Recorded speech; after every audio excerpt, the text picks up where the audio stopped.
And welcome to the Daily Space Weather, folks. I am made from the dust of the stars and the oceans flow in my veins, so I'm looking at the sun in 171 angstroms. And we've got way too much stuff to cover today. We're going to be making at least 2, possibly 3 videos. Anyway, as we see an active region setting down here in the southwest, we see another possible sunspot rising in the northeast. So first, let's take a look at the south area. And there you see former sunspot 2755 setting.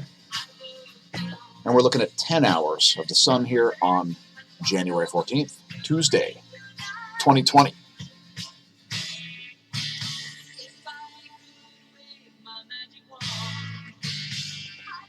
And there's the northern region, a loopy filament over here in the northwest. Something to keep an eye on throughout the day, perhaps. If you're into solar sightseeing, I'll be looking at this area right here. Another cycle 25 plage already. Possibly a sunspot, but it's too early to tell right now. There are the fields. And hey, we're seeing more cycle 25 activity than cycle 24 activity, folks. So if you're still in denial about cycle 25 having already started, get out of denial. There's more evidence of it right there. Here's the equatorial region in colorized magnetogram. And again, the polarity of this active region up here, another indication as the polarity is leading with North Pole-oriented magnetism there, that it is cycle 25 all day, and then some. And there's a southern region as sunspot remnant 2755 sets. And let's take a look at HelioViewer real quick. You got the Earth scale drawn in here for you. And there's that rising active region. Would not be surprised to see that turn into a sunspot today, as there's some significant magnetism. No umbra yet visible. And there's the fade out.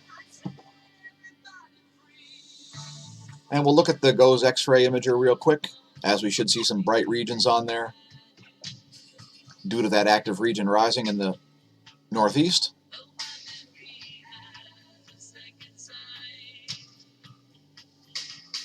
And you can see that bright region up there showing a small uptick in the X-ray flux.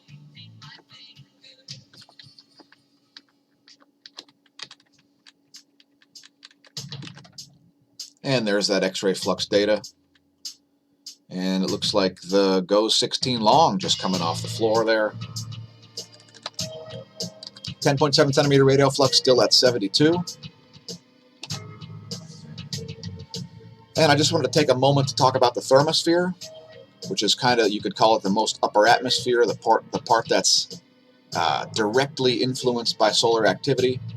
And I just wanted to note that it is not as cold now as it was at the last solar minimum, which was also the time when we had the highest cosmic ray flux, located around 2010. It's been warmer in the thermosphere than it has been then, and that's a good thing. KP index has been at 0 for the last 6 hours. Let's just hit refresh there. There it is. So only 0 and 1 for the past couple of days there. Very, very low magnetic activity here. The geomagnetosphere is super weak. And today we're going to show you the weakest magnetosphere we've ever shown on the channel. BT-BZ has just gone into negative territory for the BZ. And the total field is around 5.3. That's the BT. That's the total B field, folks. The BZ is the polar orientation here. And phi angle at 97 degrees right now. Solar wind density incredibly low. And the most current reading I can get here is... It's not even giving me a reading there, folks. It's less than 1 proton per cubic centimeter. There's a reading at 0.06. Talk about a diffuse solar wind, folks. The wind speed is not very much higher either, at around 300 kilometers a second. So Weakest magnetosphere we've ever reported on the channel coming through today. There's the data from ACE showing that incredibly low solar wind density. We're going to skip cosmic rays today, although if you'd like to monitor them yourself, click the links below the video. You'll find that network of cosmic rays stationed there. Relativistic electrons have been rising, and this is going to level off in the next day or two. As well as the GOES electron flux, this is going to drop back down to very low levels within 48 hours. So we got a little bit into warning levels yesterday there for high electron flux, charging up the satellites just a little bit, but nothing really to be concerned about, and not causing major GPS errors. Ionosphere is still looking a bit on the anomalous side in the South Pacific there, around the 30 by 120 degree mark. That's 30 longitude by 120 degrees latitude. Yeah, I said those backwards.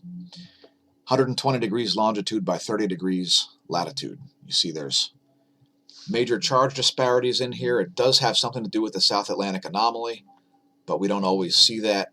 We've been watching it for a few weeks here. Otherwise, a pretty weak ionosphere, even on the sun-facing side. And wait till you see the geospace. It is as weak as it gets,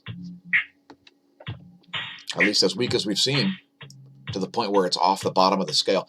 There's the GOES magnetometers, and we are most certainly in the South Pole-oriented portion of the current sheet as of now, folks.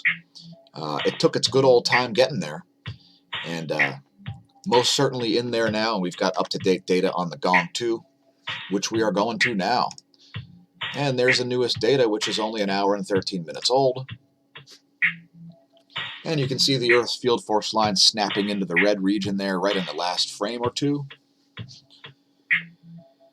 And that activity on the far side of the sun rotating around towards stereo A.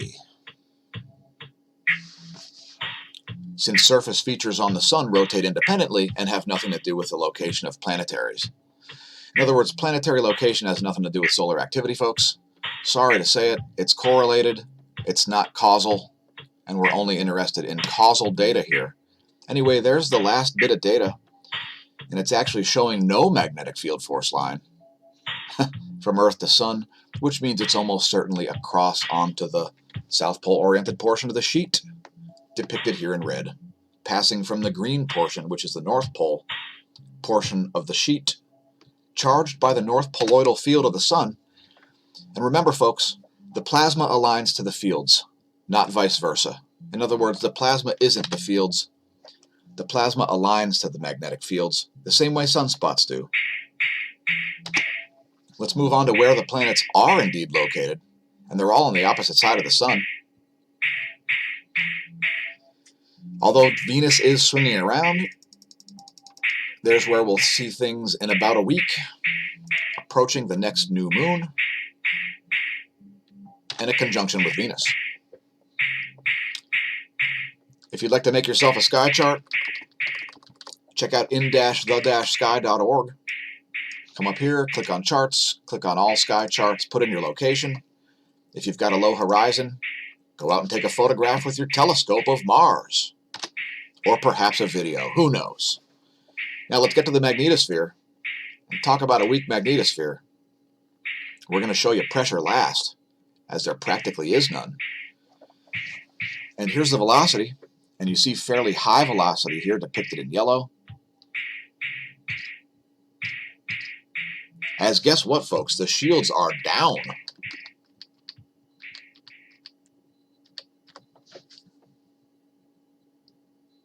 Next, we'll look at the density, and you're going to see a big puffball of density here. There's a big density puffball. Only a tiny bit of density there in the magnetotail region, and way out in the front of the bow shock there. Fortunately, there are some electrons out there, folks. And you can see the slightest bit of magnetic activity having major effects here, as there is so little plasma in the local environment. This 4 hours of data, courtesy University of Michigan Geospace model. And there's the pressure. And I saved the weakest for last, as this is the one we do show every day. And it is off the scale here. Now this is measured in nanopascals. And so that is officially the weakest geomagnetic pressure we've ever covered on the channel. Small increase there at the end in the magnetotail region. I'll let it play through a second time. Tell your friends, tell your foes. Start understanding magnetohydrodynamics, folks, as it will be a more and more important aspect of science moving forward.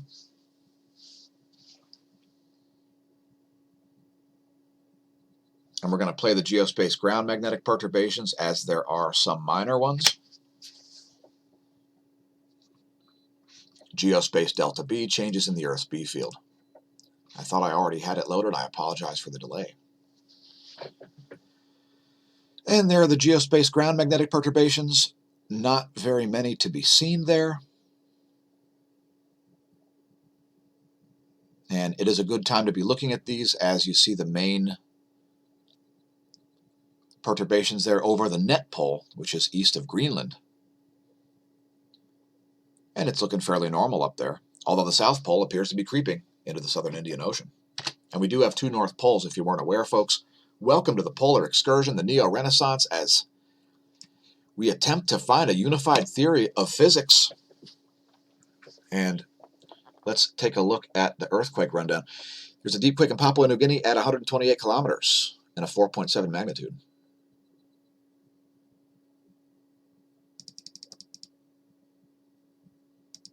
And we're just going to scroll up the list here. It looks like a small downtick in earthquakes there, folks,